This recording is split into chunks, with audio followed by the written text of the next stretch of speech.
So, what if I told you that the standard playbook for building a democracy is just wrong?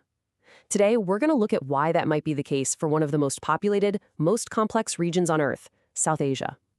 We're talking about the democratic journey of over 1 billion people here. That's nearly 1/5 of all humanity. It's a massive political experiment that honestly deserves way more of our attention. And yet their whole experience is kind of a blind spot in the global conversation. It's always about the West versus East Asia. So why is that? Let's dive in and figure it out. Okay, so here's our game plan. We'll start by framing the problem, take a look at the standard theories that experts love to use, and then see why they just don't work in South Asia. We'll get into a real-world case study with Pakistan to see these pressures in action, and then wrap up by proposing a whole new way of looking at this stuff. You know, the first big issue is that the whole global debate about democracy is usually framed as this simple clash between two models, which leaves pretty much zero room for anything else. Yeah, it's always this showdown, right? You've got the ideals of Western liberal democracy in one corner, and the super efficient, fast-growing economic model of East Asia in the other. But this two-sided debate completely misses South Asia's unique path. This messy, complicated, but fascinating attempt to do both democracy and market reforms at the exact same time. So, to really get why South Asia doesn't fit into these neat little boxes, we first need to understand the two main rulebooks that experts use to decide what counts as a real democracy. Okay, I love how this slide breaks it down. The structuralist view, that's kind of like baking a cake. You absolutely need all the right ingredients, like a big middle class, a solid economy, before you can even think about starting. But the elite bargain view is totally different. It's more like a high-stakes poker game. It doesn't really matter what cards you were dealt, as long as the most powerful players at the table can all agree on the rules and promise not to flip the table over. But here's the real kicker. Even though these two theories are completely different, they both tend to look at South Asia's democracies and judge them really harshly. They'll even call India, a democracy for decades, low quality. I mean, that right there tells you that maybe the problem isn't with the countries, but with the rulebook itself. And this is the absolute heart of the matter. These playbooks fail because they are based on a history that is just fundamentally different from what nations in South Asia had to go through. I mean, think about it. European nations had this incredible luxury. They got to tackle these enormous society-defining tasks one by one over centuries. First, they built their nations. Then they built their economies.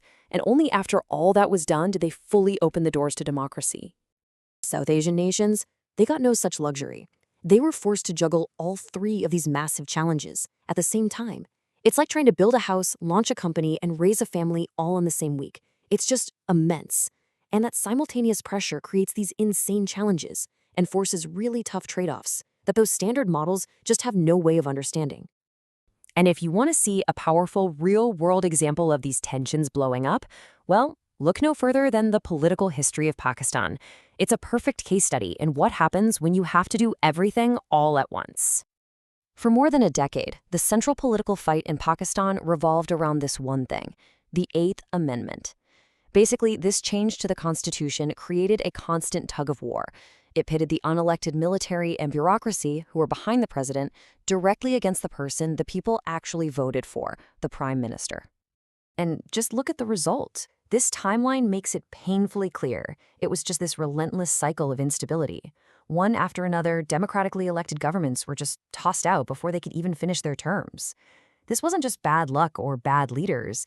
This was a symptom of a much, much deeper conflict baked into the system. So what you're seeing here isn't just political drama. Underneath it all was this fundamental clash between two competing national priorities. On one side, you had the people's push for real democratic rule, and on the other, you had the establishment's deep-seated belief that they needed to maintain state security and stability at all costs. It's a classic example of those simultaneous pressures we were just talking about. So how in the world do we make sense of this constant tension? Well, to do that, we need a new framework, something way more realistic for understanding what's actually going on. So here's the big idea. Instead of holding up some perfect, rigid template and just saying, you fail, a much more useful approach is to look at democratic progress by thinking about the real-world pressures that leaders are constantly trying to navigate. Let's look at this through the lens of what the source calls consolidation imperatives. Think of it like this. Any leader in this situation is constantly juggling these four huge pressures, pulling them in different directions. You've got national security, you've got the economy, you've got the people demanding more of a say, and then, of course, you've got the simple reality of politics. Leaders want to stay in power. A democracy has to be built right in the middle of this chaotic balancing act. And that's the whole point, really. As his quote puts it, the goal isn't to make excuses for bad decisions, it's to build a picture of the real world of democracy, the messy, complicated environment where leaders are forced to make their choices. This lets us analyze the process of building a democracy instead of just judging the final product against some impossible ideal. And this brings us to what might be the most important takeaway from this whole thing, the core reason we need to think differently. The single biggest flaw of that standard playbook is that it takes the very specific, very unique historical path of a few Western nations and tries to turn it into a universal template for everybody else on the planet. And when we do that, we completely fail to appreciate the incredible struggles and, just as important, the innovative solutions that you find in places like South Asia. So it really leaves us with two different ways of seeing this. The template view sees democracy as this fixed thing, like a piece of software you install. A country either has it or it doesn't. But the process view, which is really inspired by the South Asian experience, sees it as an unfinished, ongoing process. It's all about negotiation and bargaining, constantly being shaped by a country's own unique story. It's a journey, not a destination. And that leaves us with a pretty provocative thought, doesn't it? Maybe the real goal isn't to perfectly copy and paste one specific model of democracy that happened to work somewhere else. Maybe the goal is to build resilient institutions that can actually manage a nation's built-in conflicts and contradictions over the long haul.